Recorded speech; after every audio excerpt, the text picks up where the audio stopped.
Tehničko izviđanje terena na Ponikvama sproveo je tim MUP-a od 20. maja do 9. juna.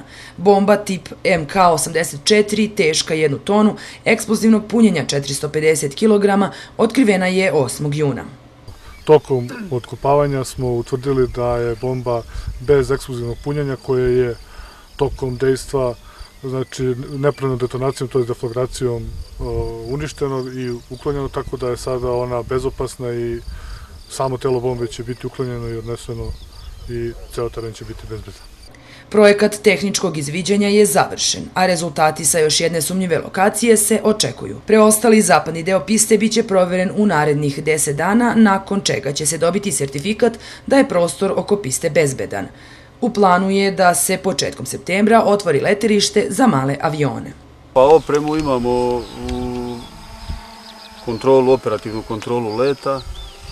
Znači oni imaju svu neophodnu opremu koja nam treba za to letelište, čak i za dnevno vizualno letenje možemo da ostvarimo u nekoj budućem periodu. A za sve dalje neke otvaranje aerodroma i uspostavljanje nekih uslova za let u svim vremenskim uslovima, to je već dugačka priča i to će se raditi narednih godina. Sredstva smo dobili od USAID-a, znači američke nevladine organizacije. Dobili smo sredstva da snimimo preostali deo kompleksa topografski. Uradit će se jedna studija koja treba da pokaže buduću namjenu ovog prostora, da vidimo šta bi potencijalni investitori mogli ovdje da prave.